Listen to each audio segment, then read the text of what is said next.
Welcome back to another episode of Xenogears Let's Play on the Preacher Gamer channel with commentary again.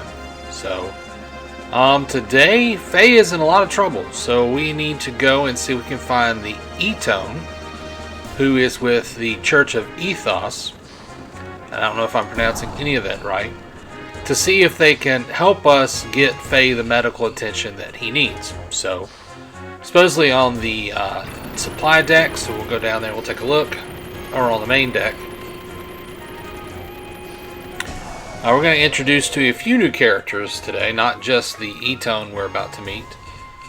So, going on over here to the armor ground, not sure what that's in reference to. On the Thames with the man of the sea himself. Oh, there's Margie.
Once again, Saiton knows everybody, and everybody that knows Saiton calls him by a different name. So, adding more mystique to this character. This is Jesse, or Josiah, but I think he would prefer us to call him Jesse. And he apparently knows Saiton.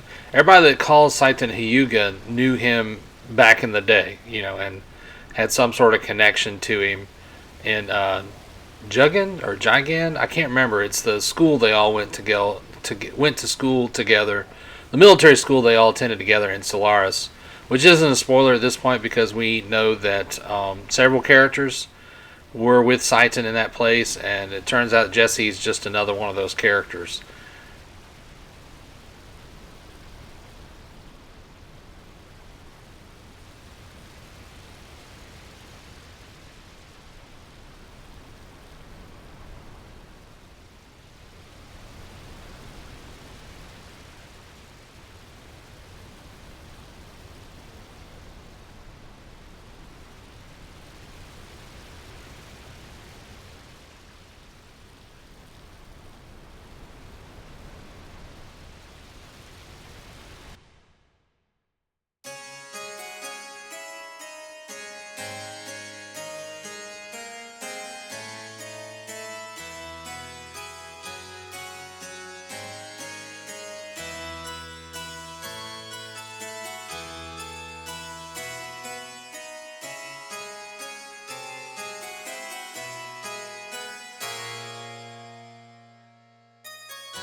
I don't know if this is a controversial take or not, but I don't like Billy.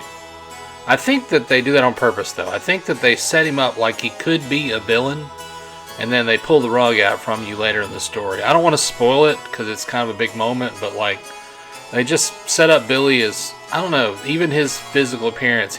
Something looks off about him, and also he's messing with Bart and Bart's girlfriend. And honestly, Bart's my favorite character, so I guess this introduction couldn't help but not endear me to him. I remember always not really caring for Billy that much. You know, Billy does have a very powerful arc in the story. He goes through a lot, and he opens up as a character, but I don't know. I remember the first time I ever saw Billy, I thought, I don't like you.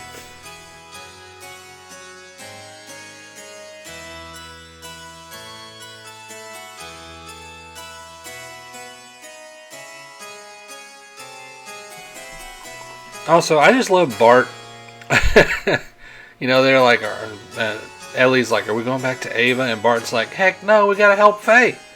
I mean, because of course Bart would help Faye. Because, you know, Bart and Faye are bros. But even more than that, you know, Bart's just a great guy. So, like I said, Bart, one of my favorite characters. One of my favorite characters in this game for sure.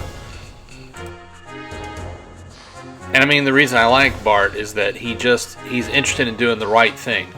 You know, and a lot of characters in this game, they struggle with morality, or they struggle with you know, ambiguity, like Saiton, as we already talked about. And, you know, Faye and Ellie both struggle with, you know, whether they're doing the right thing or what they should do. But Bart just does the right thing. Like, he doesn't hesitate. He doesn't wonder. He just helps his fellow man, and I just think he serves as this great anchor in that sense. He also is one of the side characters with like the best, most complete arc in this game, so just a good character.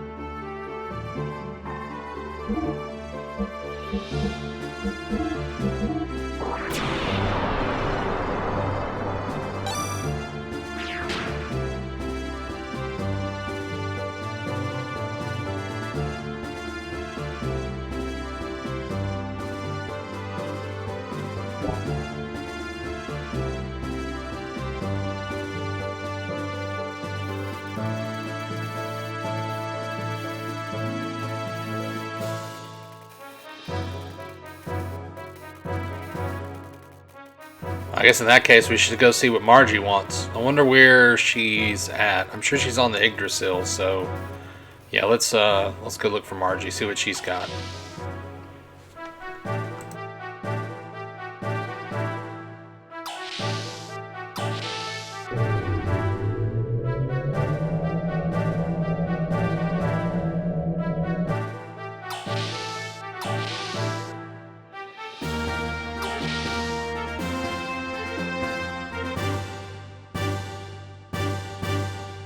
I can't figure out what Ellie is doing when she jumps. She like throws one foot up and then like holds her hands together. And you know, this game has great animations for the most part, but I can't figure out what they were going for with that. So just weird.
I forgot my son named this thing.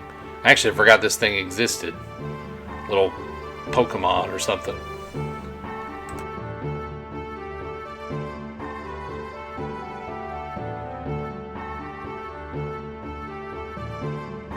Okay, so Margie just does the party member changes. I remember it being weird the first time well, not the first time I played the game, because first time I ever played this game, I didn't even know what RPGs really were.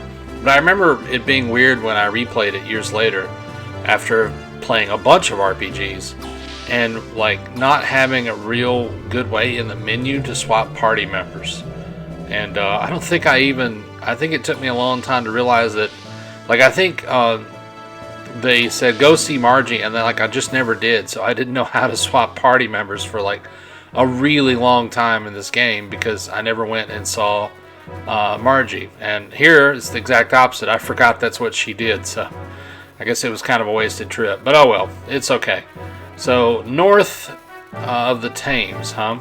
I'll show you our reborn vessel's maneuverability.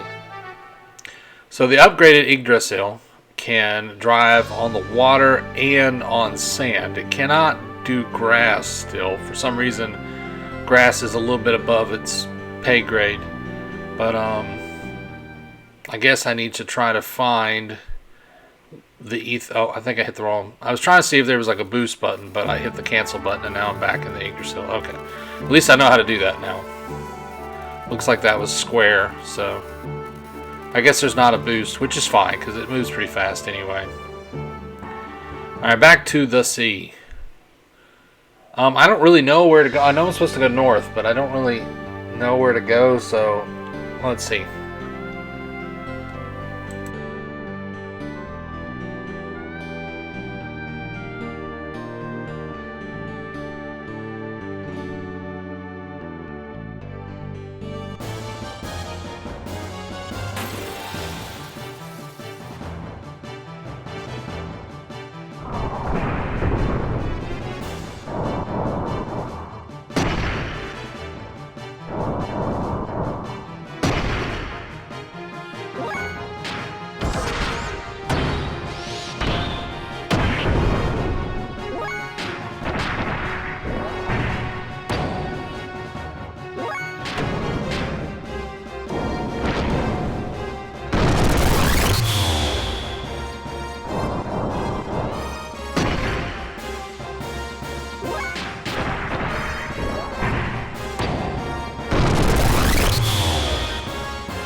Okay, I thought that was it, but there's like not a way for me to get up there, so maybe it's this one? I don't think it's this one. I think this is later in the game. Let's see. Babel Tower. Okay, so this is not it. I think I can go here, but I don't think there's anything I can do here yet.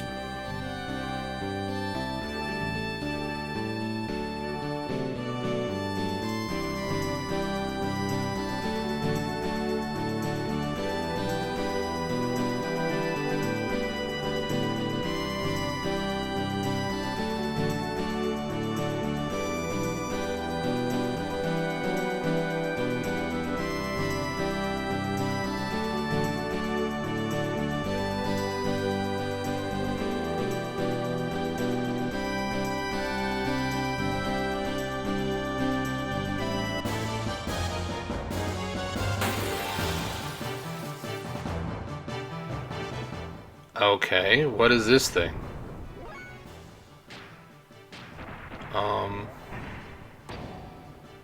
Oh no. Maybe it's just strong to physical attacks?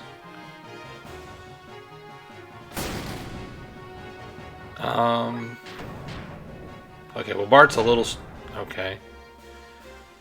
Death Scythe? That... Oh no. Run away. No, run away. Oh my gosh, it's terrifying. Run away. Run away, guys. Guys, you're not listening to me. Run away. Oh my gosh. Okay, run away. Oh, thank goodness. Jeez. I don't know what that is, but I don't think we're ready for it.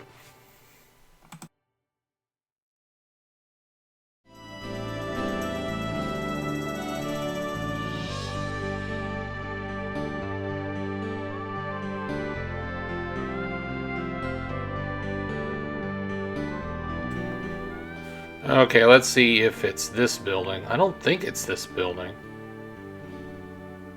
Ethos dig site.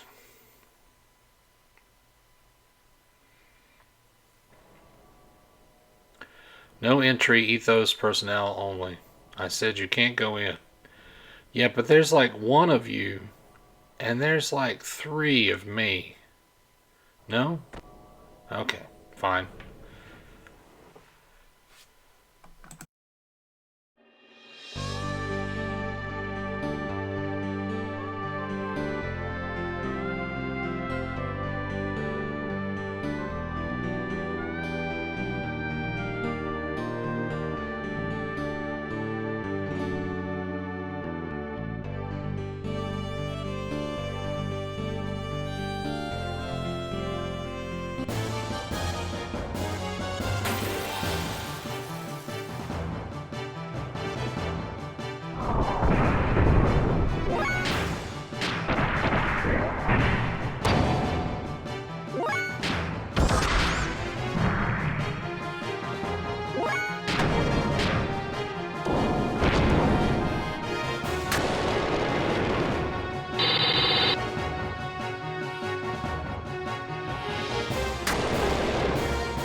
I'm not sure where to go. I thought...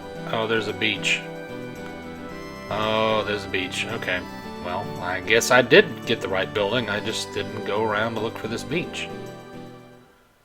Before we go in there, though, I think I'm going to upgrade Saiton's gear because, I don't know, I just got a feeling that I need to. So, let's go down to the gear dock and upgrade his gear. I think his is the only gear I haven't really upgraded yet because I really haven't been using it, but since he's in the party, and I mean, I guess I could switch to Rico, but I think I'd rather keep Saiton and Bart and Ellie in the party. I don't know why, just main character syndrome, I guess.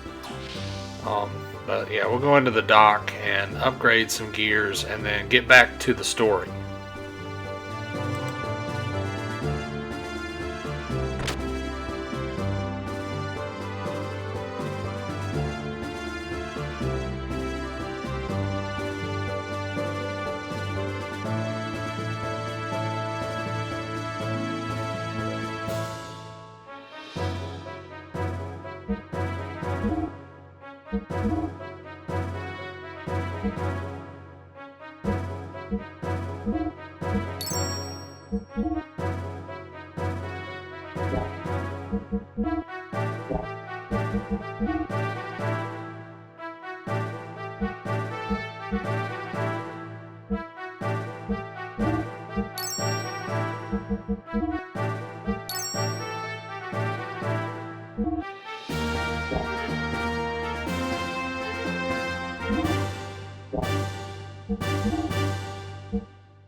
I wonder if I can just go out the ship, because we're on... Oh, okay, Sigurd. Yeah, I get it. Alright.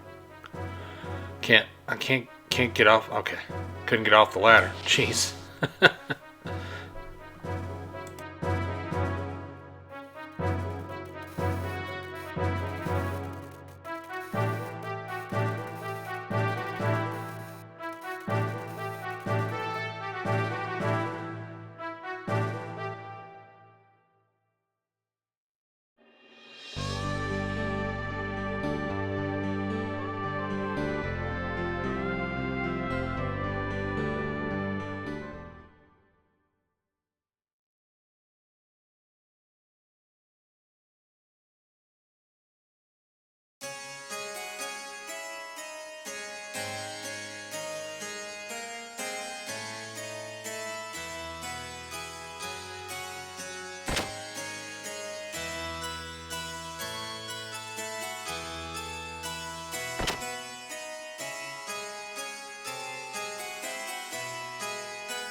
So, compared to the Holy Church of Nissan, this feels like a sham.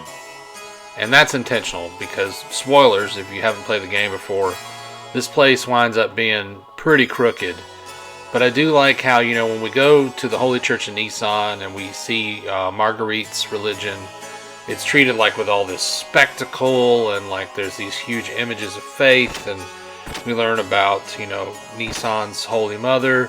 Whereas we come here, everything is gated off, everybody's closed off, and you know, it's like a shadow of Nissan's church. And so you have these two religions, one that is based on the teachings of Sophia, which is genuinely out to help people, run by Marguerite, and then you got this church that Billy's a part of, which again just sort of adds to the, in my opinion, they were going for that sort of bait and switch and make you possibly think that Billy's the bad guy.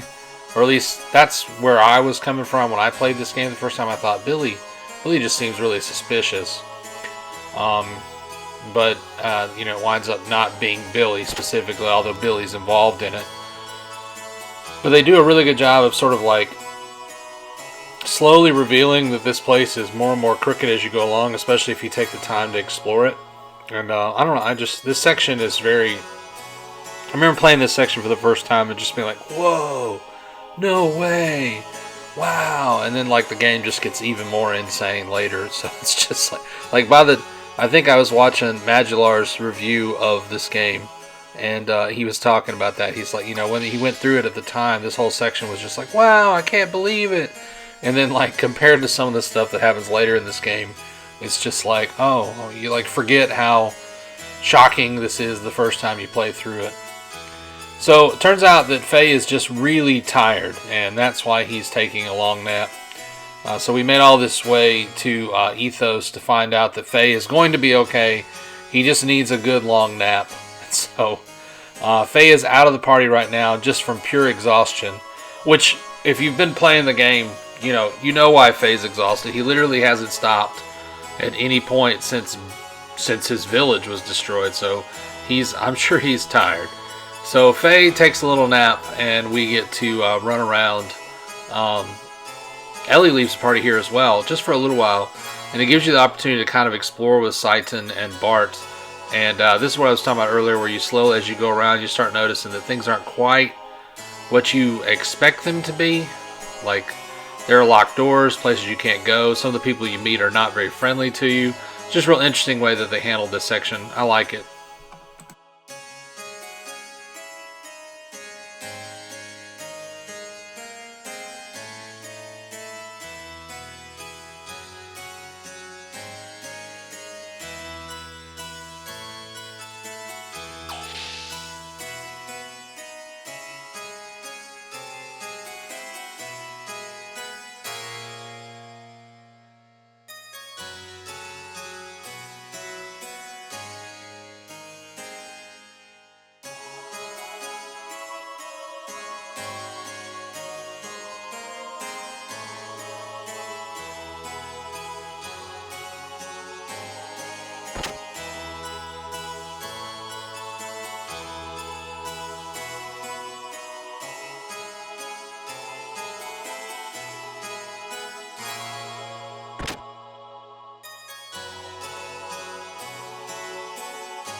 Like, keep talking about Jesse, and like here you find out that Jesse used to be an Etone, apparently, which I had forgotten that he was originally Etone. I knew he was part of Solaris, but he very much apparently doesn't like anybody from Solaris. He's not a big fan of the church. Then you have this group of people who are here because something horrible happened, and they're looking for a place to stay.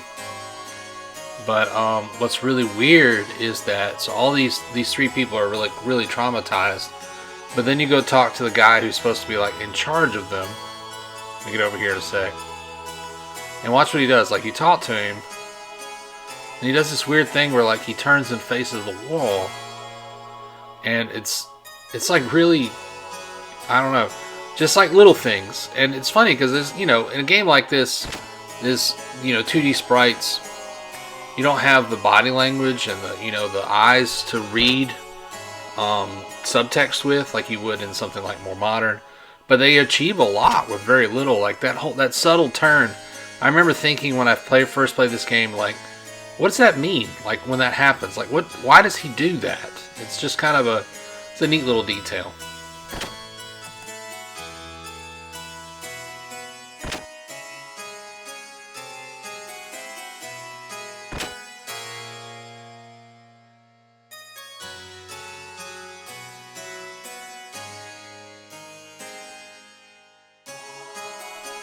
Or like this guy talking to himself.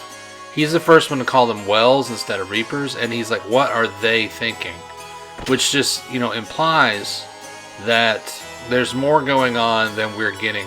And when after you've talked to enough people, Ellie comes back and it sort of tells you, okay, it's time to progress the story again. I like how they give you a little room to explore these places.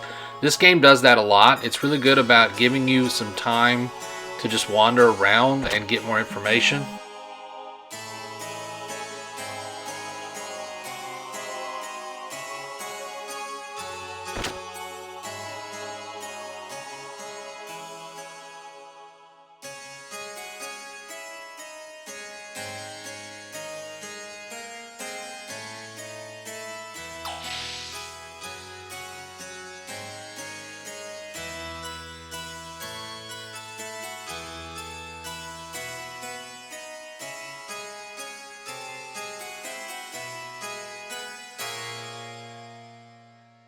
So again, we get introduced to this whole group, and then they don't wind up actually helping us. They just tell us that Faye's going to be alright.